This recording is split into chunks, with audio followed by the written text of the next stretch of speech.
एक कुत्ते ने यमराज को मनुष्य की कड़वी सच्चाई से रूबरू कराया। सच्चाई जानकर आप सोच में पड़ जाएंगे। यह एक प्राचीन कहानी है जिसमें एक कुत्ता यमलोक में पहुंच गया और वहां जाकर यमराज को चुनौती देता है।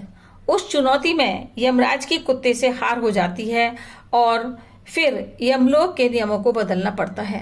कहानी बताएगी भगवान विष्णु ने यमराज को मनुष्य की बातें बता क्या ज्ञान दिया और क्या सच्चाई से अवगत कराया। प्राचीन समय में एक नगरी में बहुत धनवान सेठ रहता था। उसने एक कुत्ता भी रख रखा था। सेठ चालाक एवं लालची तो था, परंतु भगवान विष्णु का परम भक्त एवं पूजा पाठ में लगा रहता था। एक दिन भगवान विष्णु उसकी भक्ति से प्रसन्न हो उसको दर्शन देकर बोले, मैं तुम्हारी भक्ति से प्रसन्न हूँ, मांगो जो मांगना चाहते हो, मैं तुम्हारी हर इच्छा पूर्ण करूंगा। सेठ बोला, भगवान मैं तो आपके दर्शन पाकर धन्य हो गया, अब किसी भी चीज की अभिलाषा शेष नहीं रही। आपका दिया धन दौलत मान सम्मान परिवार सब कुछ है। फिर सेठ आगे कहता है कि प्रभु अगर आप कुछ देना चाहते हैं तो इस पेपर पर अपने हस्ताक्षर कर दीजिए, क्योंकि दुनिया यह मानने को तैयार नहीं होती कि भगवान इस दुनिया में है। अतः साक्ष्य प्रमाण के रूप में सबको आपके हस्ताक्षर का कागज दिखा सकूं। यह सुनकर भगवान कागज पर हस्ताक्षर करके अंतर्ध्यान हो गए। सेठ तभी से उस कागज को हमेशा अपने साथ ही रखता था। कुछ दिनों पश्चात सेठ के कुत्ते की अचानक मृत्यु हो गई। कुत्ता यमलोक पहुंचकर यमराज के सामने खड़ा हो जाता है। यमराज ने अब उसका लेखा जोखा देखकर कहा कि तुमने जानवर होने के बाद भी कोई गलत काम नहीं किया, अपने मालिक के वफादार रहे हो, किसी भी पशु पक्षी तक को आप कष्ट नहीं दिया, तुम्हारे सारे जन्मों के पाप नष्ट हो चुके हैं। अब यह बताओ कि तुम किस लोक में जाना चाहते हो। अगर तुम प्राणी का जन्म लेना चाहते हो तो वह भी मिल जाएगा। हम तुम्हारे कर्मों से बहुत प्रसन्न हैं। ये तुम्हारे ऊपर है कि तुम क्या चाहते हो। कुत्ता बोला, यमराज जी आप मुझे स्वर्ग दें या नर्क, मैं कहीं भी जाने को तैयार हूँ। बस मेरी एक ही विनती है कि मैं जहाँ भी रहूँ वहाँ किसी का कोई बंधन ना हो, मैं स्वतंत्रता पूर्वक जीवन जी सकूं, गुलामी ना करूं तथा मनुष्य जीवन से मुझे दूर ही रखिए।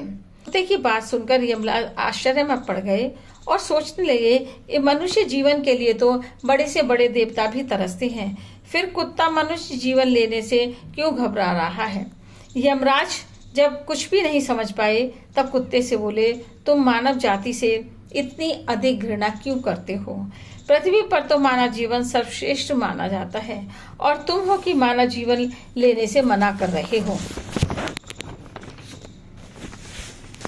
अब से पहले तुम्हें कभी मानव जीवन मिला भी नहीं है, तुम उस जीवन के लाभों से भी वंचित हो। इसलिए अगर मेरा कहना मानो तो एक बार मनुष्य जीवन ले लो और उसके लाभों को पूरा एंजॉय करो। यह सुन कुत्ता कहता है कि धर्मराज आपकी आज्ञा शिरोधार्य है और मैं यह भी जानता हूँ कि मानव जीवन बड़ा दुर्लभ तथा अनमोल है, परंतु मनुष्य बहुत अधिक स्वार्थी, कपटी, धूर्त तथा चालाक होता है। अपना काम निकलवाने के लिए वह गधे को भी बाप बनाने को तैयार रहता है, अर्थात अपनी स्वार्थ सिद्धि के पीछे उसे भले बुरे गलत का भी भान नहीं रहता। कि इतना भी जीवन में प्राप्त कर ले वह कभी भी संतुष्ट नहीं होता। उसकी भूख तो कभी जैसे शांत होने का नाम ही नहीं लेती। अगर उसे असंतोषी प्राणी कहा जाए तो कोई अतिशयोक्ति नहीं होगी। वह बिना किसी वजह के दुखी होकर दूसरों को दुख पहुंचाने में भी पीछे नहीं रहता है। मेरे जैसे बेजुबान जानवरों को अपना गुलाम बनाता है और अपने काम निकलवाता है। यहाँ तक तो है धर्मराज जी फिर भी ठीक है, परंतु हद तो तब हो जाती है जब वह भगवान को धोखा देने से भी पीछे नहीं रहता। सिर्फ इसी कारण मैं मनुष्य जीवन से घृणा करता हूँ और इस योनि में जन्म नहीं चाहता। धर्मराज को उसकी बातें सुनकर आश्चर्य होता है और फिर वह कुत्ते से कहते हैं कि यह तुम क्या कह रहे हो। भला एक साधारण व्यक्ति भगवान को कैसे धोखा दे सकता है, तुम यह किस आधार पर कह सकते हो। अब कुत्ता कहता है, धर्मराज जी सुनिए, मनुष्य को जब कोई दुख दर्द आता है तो वह मंदिर जाकर कहता है, भगवान मुझे इस संकट से निकालो, मैं तुम्हारा भोग लगाऊंगा, भंडारा करूंगा, दान दक्षिणा दूंगा, बस मुझे एक बार बचा लो। पर जैसे ही काम पूरा होता है वह भूल जाता है। गरीबों को ही नहीं, अपनों को भी दुख देता है। वह कभी भी दूसरे की उन्नति देख खुश नहीं होता है, ना चैन से खुद रहता है और ना दूसरों को रहने देता है। अपना काम करवाने के लिए दूसरों को धोखा भी देता है। भगवान की अर्जी लगाने पर जैसे ही काम पूरा होता है कहता है, भगवान के पास तो सब कुछ है, मैं तुम्हें तुच्छ प्राणी आपको क्या दे सकता हूँ।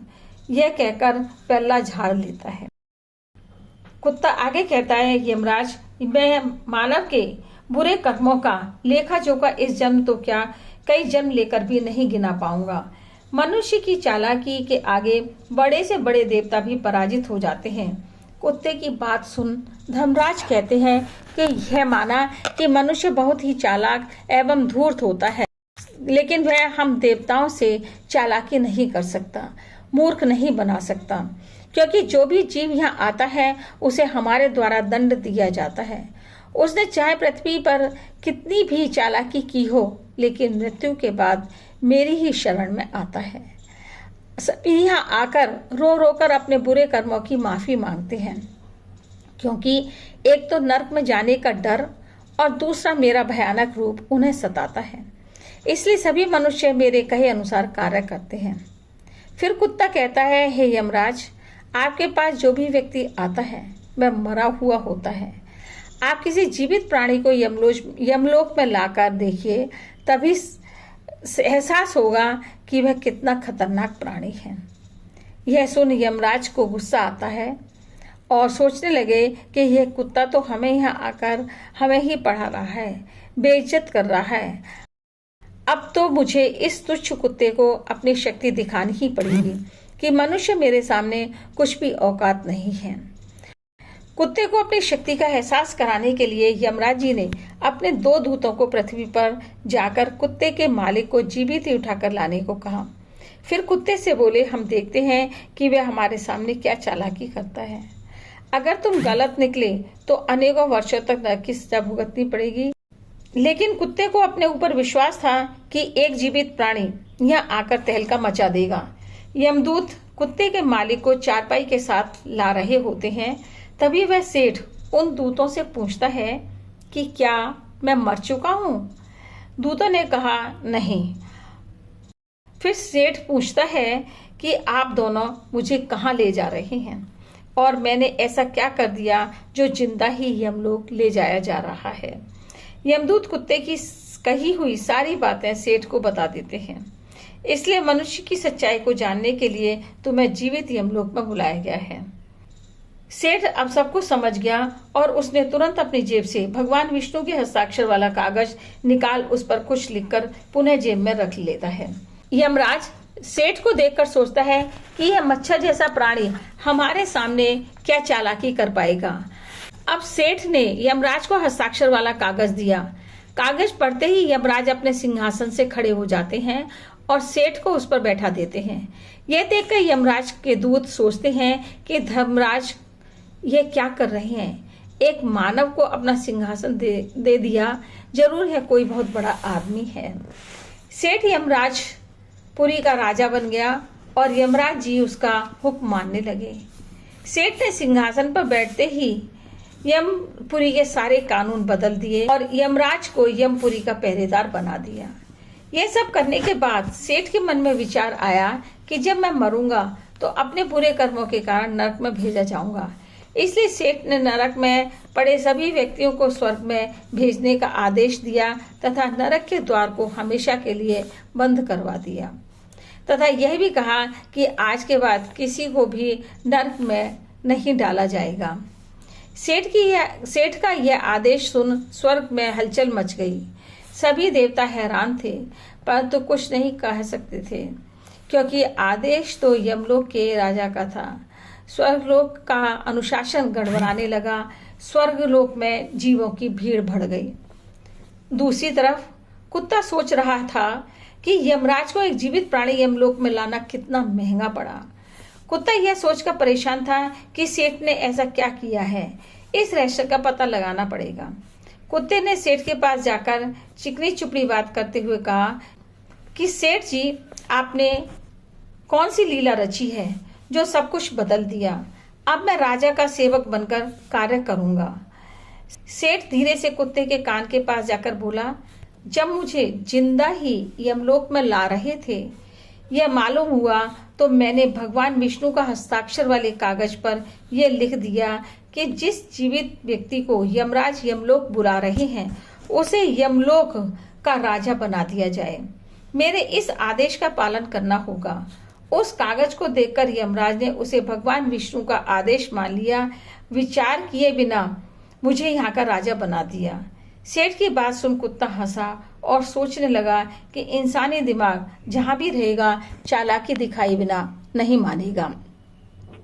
स्वर्गलोक एवं यमलोक दोनों की बुरी स्थिति देख सभी देवताओं ने भगवान विष्णु से मिलकर सारी कहानी सुनाई। देवताओं की सहायता के लिए जब भगवान विष्णु यमपुरी पहुंचे तो देखा यमराज तो यमलोक द्वार पर खड़े पहरा दे रहे हैं, तो उनके सिंहासन पर कौन विराजमान है। भगवान विष्णु को देखते ही यमराज कहते हैं कि भगवान आपकी लीला बड़ी विचित्र है। पृथ्वी लोक के एक साधारण व्यक्ति को आपने यमपुरी का राजा बना दिया और मुझे द्वारपाल। भगवान विष्णु ने कहा, मैं ऐसा कैसे कर सकता हूँ, यह तो मनुष्य के चालाक दिमाग की उपज है। तुम यदि किसी जीवित व्यक्ति को यमलोक में लाओगे तो यही सब भुगतना पड़ेगा।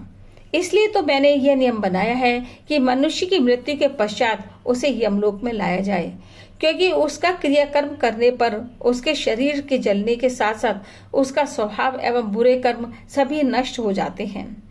केवल उसकी आत्मा ही यमलोक में पहुंचती है। यमराज को कह जब भगवान विष्णु आगे बढ़े तो उस सेठ ने जैसे ही भगवान विष्णु को देखा तुरंत यमराज वाले सिंहासन से खड़ा हो गया और कहा, भगवान मुझे माफ करें। यह सब खेल मैंने अपने कुत्ते को नरक में जाने से बचाने के लिए किया है एवं मनुष्य की चालाकी और बुद्धि को दिखाने के लिए किया था। द्वारा दिए गए वरदान का दुरुपयोग नहीं करना चाहता था। हे प्रभु, मैं आपके दर्शन कर धन्य हुआ। अब किसी भी वस्तु की अभिलाषा शेष नहीं है। भगवान विष्णु ने सेठ को माफ कर पृथ्वी लोक पर वापस भेज दिया। भगवान विष्णु बैकुंठ गए और यमराज को अपना सिंहासन वापस मिल गया। फिर कुत्ते ने यमराज से कहा, देखा मैंने कहा था ना, मनुष्य बहुत चालाक होता है, इसलिए ही मैं मनुष्य नहीं बनना चाहता हूँ। स्वार्थ में वह अंधा बन जाता है, भला बुरा भूल जाता है, धर्म का भी ज्ञान नहीं रहता तथा बुरे और गलत कर्मों में लिप्त हो जाता है। यमराज कुत्ते से खुश होकर उसे स्वर्गलोक भेज देते हैं और फिर से यमलोक के नियमों को पहले के समान कर देते हैं।